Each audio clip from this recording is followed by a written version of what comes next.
As I mentioned, the Republic of Ireland was established in 1921. Now, are there any real natural resources in Ireland besides maybe the people themselves? Well, there's peat. You're looking at it right there. That's peat. Peat is decaying vegetation. Most people think it's the first stage of coal, so that if it went through compression and then millions of years, it would eventually turn into coal. You can see, if you look carefully, that what the Irish do is they go out with special peat shovels. They dig up the bogs, which are versions of marshes. Then they leave these things out, these rectangular pieces of peat out in the sun. And then over the summer, it dries. Then what you do is you burn it. Amongst the things besides heat that is done with this is the Irish, Scots as well, flavor their whiskey with this. You can buy peated whiskey. When you do, it has a slightly smoky taste to it. I have some in my cupboard. I think when I finish this video, I'm going to have a little celebratory glass. This is what peat is. If you recall, I told you about the bog man. This is where they find these bog people that were dumped into these marshes at one point 1,000 years ago after being perhaps sacrificed. Then a farmer will be out digging in the peat bog and come across a person. Because there's so little oxygen there, what ends up happening is they don't decay.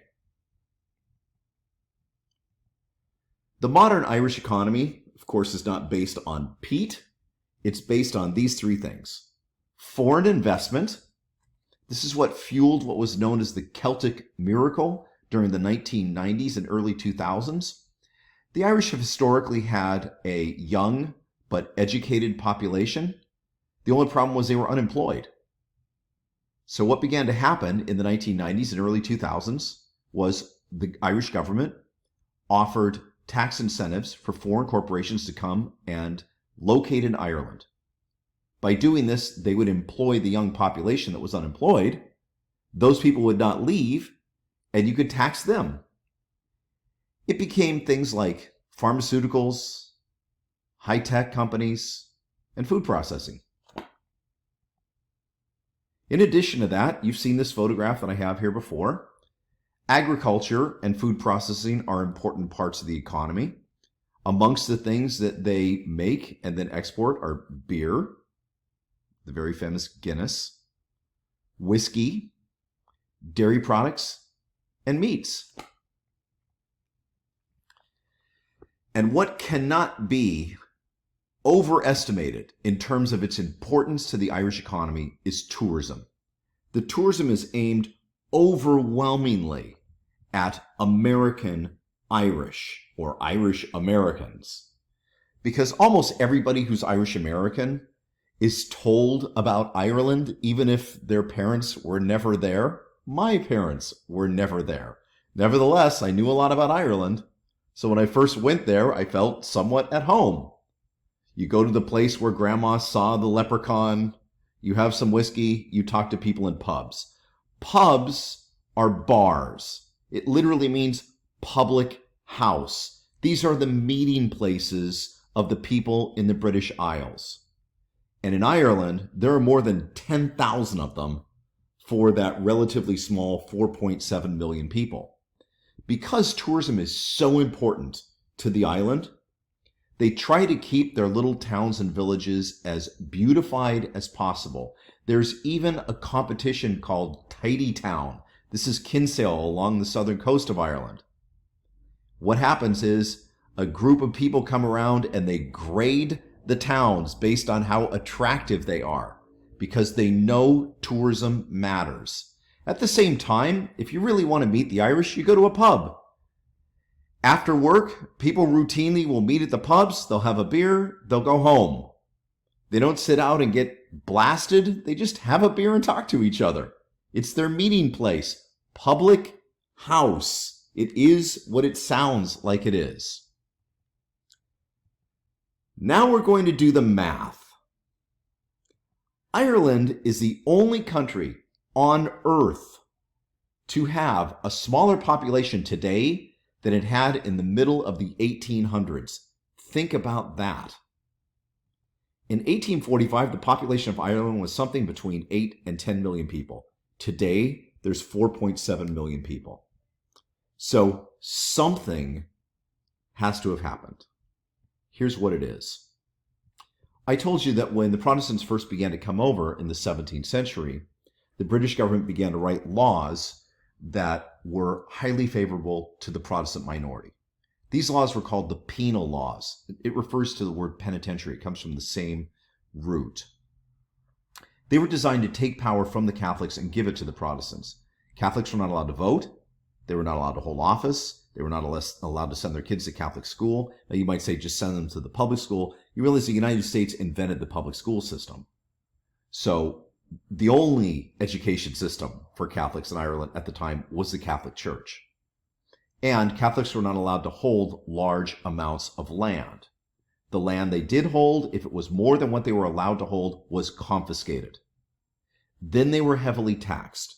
What this began to do was it began to push the Irish Catholic population further and further to the west onto the most marginal land in the country, the land that nobody really wanted, the western part of Ireland.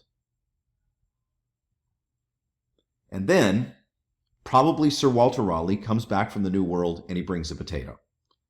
The potato, although it originated in Peru, nevertheless found a home in Ireland, because the potato does exceptionally well in a poor climate, and it does exceptionally well in poor soils.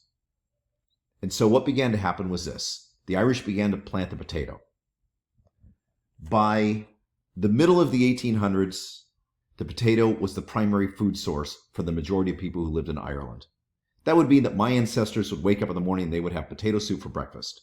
And then for lunch, they would have French fries. And dinner, they would have baked potato. And then in the morning, they'd take the baked potatoes that were left and they would turn them into hash browns. And then they would take the hash browns and they would eat those. And then they would turn around and they would have potato soup and so on. It was just potato, potato, potato, potato, potato, potato, potato all the time.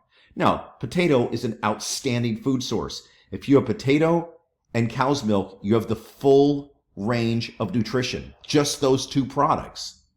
And of course, we know that they graze animals. And then something happened. In 1845, the potato famine struck. What happened was the potatoes, when you put them in the ground, would begin to grow, and on the surface, the little bush would grow and look normal. But when you pulled the potatoes up out of the ground, they turned almost immediately into a black, unedible, soupy mush. This went on for 3 years and then continued off and on for another 4 or 5 years. The result was that people began to starve. Nobody knows how many people starved to death during the potato famine, but everybody agrees it was at least 1 million people starved to death during the famine. This, of course, caused mass migration. And in fact, within 20 or 30 years of the famine, the population in Ireland had gone down to 2 or 3 million. That means this: the answer to how Ireland has a smaller population today than it had in the middle 1800s is not just the potato famine, it's that the population never recovered and never will recover from the potato famine. An amazing thing is to be in Western Ireland and talk to people, and today the potato famine will still come up.